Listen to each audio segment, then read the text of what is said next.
Hello Tubesters, it's Gav. Welcome to another one of my videos. We're going to have a catch up on the Have you quite finished? You haven't. Archie says hello. Sorry. Yeah, we're looking at Polish First Lancers Imperial Guard 1815 Airfix collection 54mm. It'd be a better title in the description, or even on the title. I'll tell you what, it's so far, it's really been a delightful kit to work on. We all know I've got severe PTSD and related mental health disorders, things. I don't get a lot of sleep, can you tell? Nightmaring again for about 3 nightmares last night. It's not good. I'm coming to it now. But when you're at your bench and you get to work on something like this, fair enough, you make a lot of mistakes because your mind's like jelly and you're knackered and all the rest of it. But I can't tell you guys, and I can only speak for myself, but all of us that have got all the different problems, doesn't have to be PTSD, as I say, any type of mental health problems, and not just that, just general people feeling deflated. They've had a bad day, they've had some horrible stuff happen at work or through family lives or whatever. When you get a chance to sit down and work on something that's just really enjoyable, you know what I mean? You like the subject, you like the kit. Now, I've got to say, although I wanted to do a mounted figures, I love mounted figures. And as I said to you guys, the more modern ones, you know, your resin and even, well, metal ones these days tend to be more older school. It tends to be mainly almost all resin these days. I just sniffed then. I did it a second time. Sorry. They are hellishly expensive. You know, you can be talking 50 to 70 odd pounder for a mounted figure. Yes, you can get 3D ones, and yes, they are slightly cheaper, 30 to 40 quid probably. I'm not overly convinced with a lot of the 3D printed ones yet. They will improve. Some have got the styrations still in them. That Wolverine figure still had styrations in it, not as bad, and that, but the Charlie Mack bust of the dwarf, that had styrations in it. Striations. Not massive compared to the FDM printers and stuff, because that was done on a SLA printer. So I've got a small one behind me. I don't know a lot about printing. I very rarely use it. It's there when I need it. But yeah, and not just that as well. I find not all of them, but you get some, especially in the historical ranges. I don't know why. Fantasy, they seem to go to town on stuff, and sci-fi. But a lot of the historical ones, everything's really smooth. There's no, you can tell it's been done by somebody on a ZBrush, whatever. There's no texture to it. There's no, no, I don't striations. But there's no feel. I don't know. I look at them and I just think, there's, even with a decent paintwork, that just looks slick, and yeah, it don't do anything for me. Not at the moment, anyway. They might change when they. Unfortunately, historicals for a long time now have been the poor relation to fantasy and then sci-fi. So, getting back to these, they're inexpensive. I won't pick this up just yet, but they're inexpensive. You know, let's show you the box again. You can, don't get me wrong, people suddenly think because they're in old boxes and they don't make them anymore, then they're suddenly on to a payday of, I've seen one of these people offering 45, 55 quid, and you're just thinking, do your research, people. Don't just go on something like this. I got this for a tenner, plus it cost me £13 roughly in the end. But I've seen others going for that price. I've seen others drifting up to around £16 to £20. It depends what you want to pay. But as long as you want to put the effort into doing it, and you'll feel confident in doing it, or what I should say is not confident, because I'm not confident, but if you've got some skills set already to do it, then inexpensive. As I say, Hysterex agents also do them. Not obviously their own versions, and a lot more. I will get a Hysterex agent mounted figure to see what the difference is, and I was looking on, not necessarily their websites. I just put Hysterex agent mounted figures up, and there was one of their I don't know what you call it, leaflets online or whatever you want to call it, and they were showing that you can make different horses up with the two halves. They said nearly all our horses, bar a couple, you can literally put a half on one and a half on the other, and you've got a completely different horse pose. Give Airfix a lot of credit back in the day. They've said not necessarily that, and I don't know if it would work with their figures, their mounted figure, the horses I should say, but they do say we have lots of others coming out, or we have them coming out, or they're out, or whatever. But you know, you can swap and change the riders over on different horses if that's, you know, if you fancy doing that. So yeah, I've as I say, difficult problems in here, but you sit at the bench with something like this, and it just really takes you away from all the rubbish. You know what I mean? So let's go down to the bench and we'll take a look, because people have said different things, and I've taken everybody's advice on board and gone my own way. But everybody's got an idea. Lots of people have built these back in the day, or are building them even now. As I say, I'm completely new to it. I built, as a youngster, I built loads. I don't think I could ever afford these, and even if I could afford them, I'd have been way too intimidated to try something like that, because they are a scale up. You know, I was building Lancasters and HMS Ajax and things like that. so let's go down and take a look. Right, guys, this is what I've got done so far. Do we have a pointy stick that isn't going to actually hurt the kit? Oh, there we go. That's not too sharp. Right, this is just sat on here at the moment. Shabraque guineas. I've managed. Some of the guys were saying they couldn't get the plastic to stick. I've managed to get that down okay, and what I liked was, because obviously there's some fairly hefty seam filling, I thought this is never going to stick on top of potty, obviously, because it's not designed to do that. But I put some of the Tamiya extra thin. I mean, most of you guys know all this, but I'll just show in case there's somebody who's just starting out and like to have a go.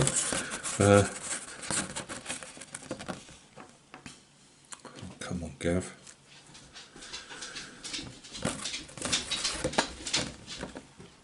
Right, yeah, so the extra hot stuff. Now you've got to be really careful on this, because it was like melting bits off the end on different places. I know it's hard to see because it's obviously all white and we're under the lights. But what I was doing was sticking it down in one particular place and then working along bit by bit, because obviously you don't want it off skew and stuff. And then I was using mainly the good old extra thin after that. But it stuck down because of the heat of the glue. It actually stuck down on top of the putty fine, and didn't overly melt stuff. I had a couple of bits break off around here, around the chest area. You know what? I'd actually learned all these different terminologies because I've got a book on, or several books on different Napoleonic cavalry regiments, and the Histoire collections, they really go into town, so I'd learnt all this. Do you think I can remember after last night? Not a chance. Right, I would say on this piece, well, just call it this piece, this piece here, if you follow the template, you'll literally, depending on where this goes, obviously, you'll probably be only just at the edge of it. I'd suggest doing what I've done, is just make it extra long to go under, so you're not, you know what I mean, it's not just going to end abruptly and people might see it. Again, with this one's a big U shape when you do it, obviously it goes under the belly. Yeah, you know, you've got to be a bit careful, but I think I tacked it with some hot glue once I'd got it to roughly where I wanted to, and made sure that it was dry fitting everything, that it went under the Chevra K. I then did what I did with the other and moved it, you know, bit by bit, glue up, so it didn't go off, because once the glue's hit it, it's that thin, it's going to melt it to almost straight away, and you're going to be stuffed. I'll take this off for the moment. So that's all the filling that's had to be done. I cut a tiny piece of the main off because it was clashing with the Chevra. I just want to keep saying that because I've learned how to say it. The main itself, a tiny bit of filling underneath, and I rather than just wipe it in with I use, I presume you guys use these as well, but I use these. So the silicone rubber clay shapers. These ones are quite soft, but they do for this. This comes in three halves really, because it obviously goes under the belly and attaches to this one. There will be an adornment that goes on there, so that will get hidden.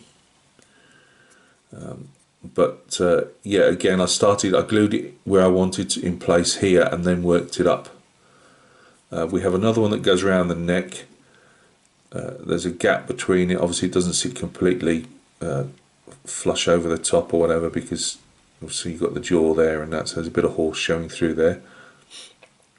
I increased the mane here. It sits up fairly proud. I'd originally put some filler, some putty. This is Magic Sculpt I've been using.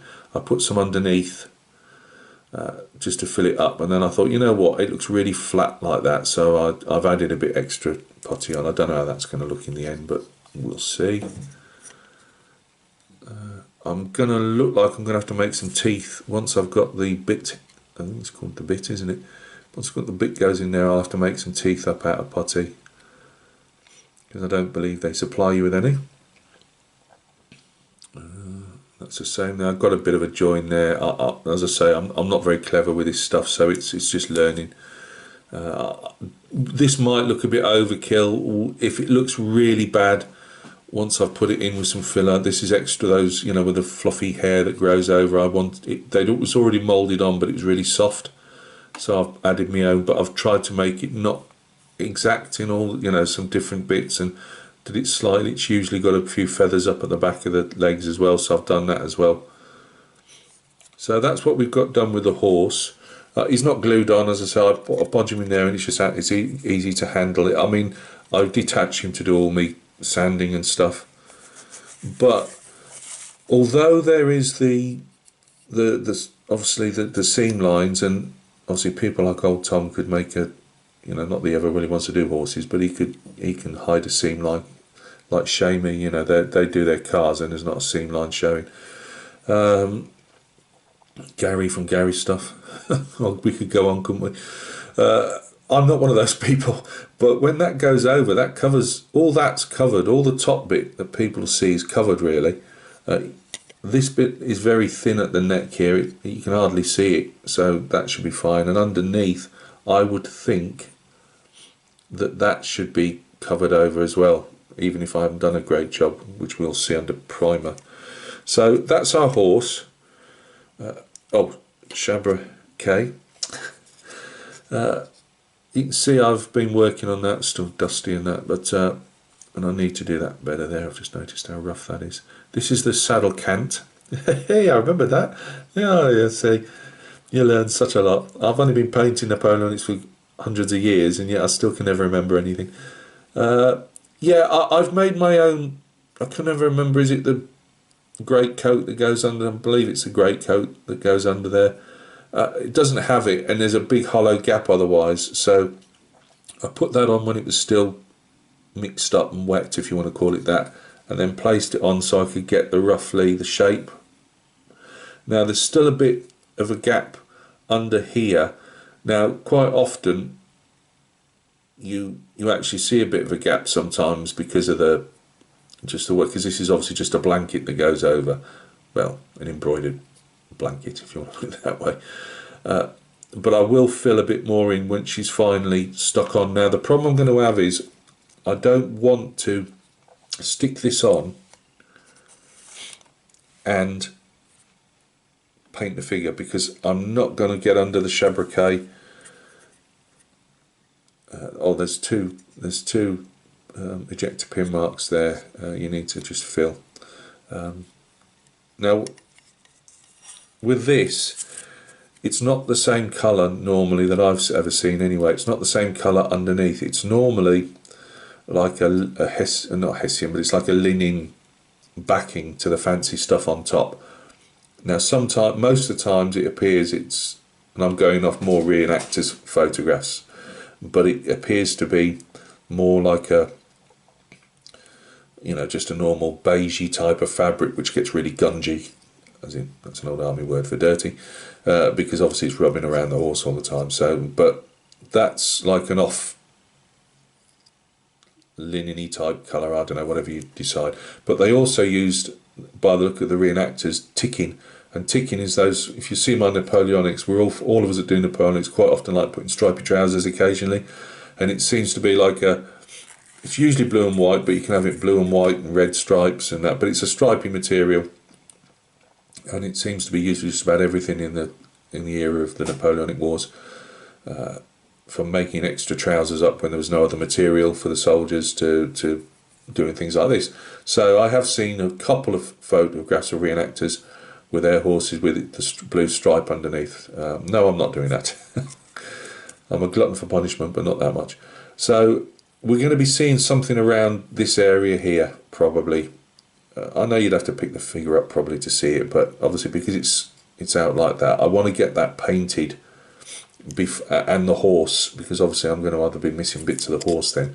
On a War Games figure like this guy, oh my life, like this guy here, there's actually a bit, if you can see right down, there's a bit of grey primer showing through there, but I can get that with the black. I know it's there, I can get it, and I can get under things if I need to, whereas this guy, obviously it's all over the shop. So yeah, I need to have this so that it doesn't get painted so I'm going to paint the horse. Yes, I know, Archie, I know it's going to be a pain, but we're going to paint the horse, paint at least the underside of this, then stick him on, then do any clean-up required with a paintbrush, and then stick our painted figure on top. That's the idea. So that's that. So the guys that thank you very much for the suggestions with the metal foil and that. I had thought of foil and pie tin and all the rest of it, and I still might have to go down that road with the figure yet. I know with I believe the Hysterex Agents ones, they don't come with any of that material. You have to supply it yourself. So yeah, we'll cross that one when we come to it. I've just got the figure itself. I glued the head. That was a bit of a game trying to get the face actually slotted in, because it comes in two halves of face, and with these chin scales already done. But to be honest with you, it was a bit of serendipity. Oh, and the sunburst plate at the front with the peak, that also comes as a separate piece. It's worked out quite well, because it's given I can never pronounce it. The shako, we'll just call it the shako, but it's a Polish name for the shako. It's sort of a slight jaunty angle, as they used to say. So I'm quite actually that's a bit of serendipity, a bit of good stuff there. It's I hadn't intended to, but it's given it a slight angle, which I'm quite happy with. I did my best to make these a bit thinner. These were thin, these were fat. There's still this in the middle here. I was debating whether to remove the lot and try and make my own own up, and I still might, because they don't have this circle in the middle. This is an injector pin off the two halves, but I can't get it any less, but I'm not happy with that. And I've tried keep nibbling it out. I'll keep trying to nibble it out with a scalpel, but I think that's going to annoy me a bit, because it's not like a little... I thought it might have been, I mean, how many lances I've painted over the years, but I thought it might have had like more of a circle, but all the ones I've seen, as in real ones from the time period and reenactors ones, it really is just two lines. We'll see. But yeah, that's gone on a slightly angle, or it was all supposed to be. Actually, it might have been, I don't know, but I like it. We might have to do maybe a bit of gap filling, but at the same time those gaps would have been naturally there with the chin scales anyway, because these chin scales are will be brass on a trooper anyway, but they, or silver, as it's the Lancers, isn't it? So it's not brass, it's silver, I think. Well, metal anyway. But then there's normally like a felt backing, so that your face isn't getting rashed up by the chin scales. So he's done, and then these two, we've got torso. This was just stuck together last night. I tried to press it, but obviously there's a lot of, as you can see here, there's lots of gaps and things that are just going to have to be really sanded in and moulded in. That's not my bad work for a change, that's just how it fits. But we'll get there. I haven't done any arms on him yet, but he sits, try and do this in front of the camera, something like that. Tails behind. This needed, it had a sink mark in the other side. Yeah, there, sink mark there. He sits, let's not bother with the torso because he's only going to fall off, but there's a slight gap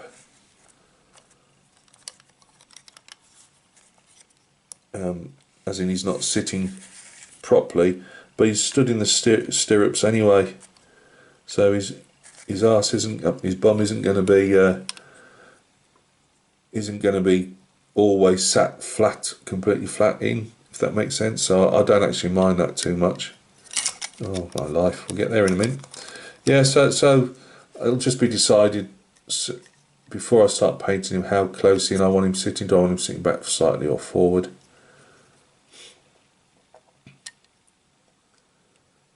I mean, I'm thinking even after I've painted underneath, I might have to actually sit him in and glue him in and paint round.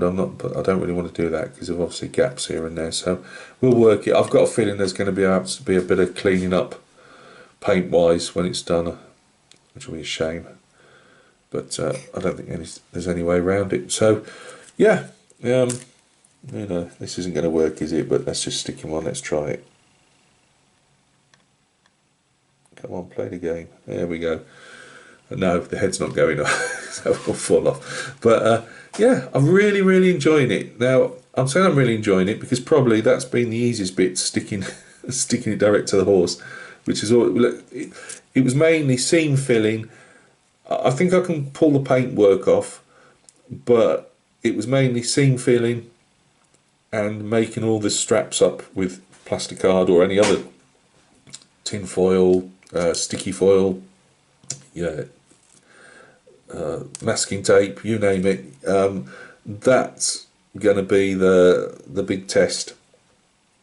So yeah, we can only live in hope still. He comes in two poses, as I've said to you before. The main pose, which is lance down here, and then you can have an alternative arms with lance being carried. I'm probably going to go, oh, there we go, taken off by a round shot.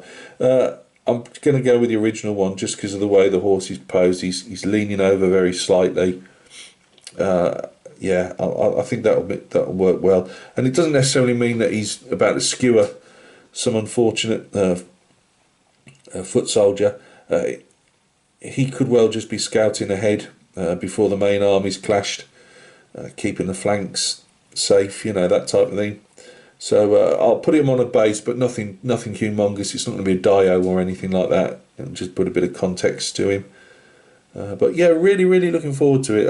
The eagles and the crown, they're basically printed in, but you're going to have to obviously paint the crown in yourself, which at least they've given you the outline, so that shouldn't be too bad. So thank you very much. As I say, I know it's not everybody's cup of tea, or whatever beverage you like, but I've really been enjoying it. As I say, for 13 quid, I've not had to put, I want to put my own base. You can offer, on the base itself, to say how old it is, the base hasn't warped or anything. If you just wanted to put it on that standard plastic base, you wouldn't have a problem. But I would like to put it on a wooden one. And I just think for the money, I mean, Airfix know their own business model. That they know if something would sell and something wouldn't. I don't even know if they've got the molds for these anymore. But it's a real shame they don't make these. As I say, bring them back in their, what do they call it, historic section or whatever, from their older stuff, that they literally say this is, there's no new tooling here or anything. It is what it is. I would say definitely have a go with the plastic that they provide. This, the plastic sheet. This is old. Maybe other people's have been that old that it's fallen apart, or maybe they've also been able to get this bit done, but when it came to the rest of the stuff around the horse, and because we've got more stuff to do yet with stirrups and stuff, that it didn't work. And that could be a case I'm going to have to then go on to foil, or all the other things people have mentioned. But yeah, I'd say while they're still out there, I must be, me and all the other people that build them must be helping the collectors out there, because each one that gets built is not somebody who can't keep in a box. But so the prices go up. But yeah, you definitely have a go. I'd have a go at this one. I'm going to probably get as I say, an Hysterex Agents one, because I'd like to see what the difference is, and they do a lot more variants, a lot more uniforms as well. But I would definitely, at the moment, as a caveat, I'd definitely do another Airfix one. As I say, yes, there's a lot of filling, and this guy here is going to take a heck of a lot. I'm only doing them of the hour at the end of a painting commission and stuff to sell, but I'm doing it for an hour or so, and obviously puttying, and then having to leave that, go off till the next day and do it. So it's not a quick thing, but I definitely think it's a project that would give a lot of joy if you can get past all that. And then the painting side of it, it's a big figure. It's gonna, if you've never done any figure painting before, it'd probably be a case of be happy with what you've done and be prepared to learn by it, and it'll be the same for me. I've only ever painted one horse before at this scale, so and the figure, so it'll be interesting to see how that goes. So thank you very much for stopping by and taking a look. As usual, it's something that I could have just spent 4 or 5 minutes telling you about, but that wouldn't be one of Gav's videos, would it really? I showed you that I showed you that Perry 28mm Hussar horse. Obviously, apart from the odd little bit, he's done. I'm working on the figure at the moment. Once he's done, and I'll be working on the figure later on today. It didn't help that I put a base coat of the complete wrong colour on the trousers. Never mind. Once he's done, we'll be ready then to have a little tutorial paint next week on, or even this week, but I doubt it, but it might be this week, next week. We'll do the other Hussar and horse. We'll do them as a tutorial, and then we'll just have another video of the actual unboxing, but we'll have 2 painted figures to show for it, just to give you an idea what you could do with them. We've also got the little Epic guys. Let's show them. Hang on a second. We've got little Epic guys in 13mm. We got some true 15mm. We're also doing for Epic because they merge in with that scale for as a commission. Scott's Greys. I've got 10 more of those figures to do. Client's going to get another photograph in a few minutes. So yeah, you know, there's lots of stuff. It tends to be all Napoleonic at the moment. So look after yourselves. This guy, I'll give you an update when I think it's worth showing you either how everything's gone wrong, or you know, if I've got all the figure, or if I've got all the figure done and stuck together and whatever, we'll probably have a show on that before I actually get round to doing the priming and painting. And then we'll. Before I do that though, I want to just mock up a base because I'm always doing this. I paint the blooming figure and then decide to do a base with it, and then I've got to manhandle the figure because I don't normally varnish these. If it's a display figure, they don't get varnished because you're only adding on another layer over your nice paintwork. Sometimes it can work well. It can help merge other painting, but I prefer not to varnish over figures unless there's a massive reason for it, and that's display figures, not obviously the wargaming scale. So anyway, again, I'm starting to drift again, aren't I? Look after yourselves. We'll speak soon on yet another video. You just know they're going to be coming along. So thank you very much for following along and showing an interest in what I do. It's really appreciated. Yeah, thank you. Take care.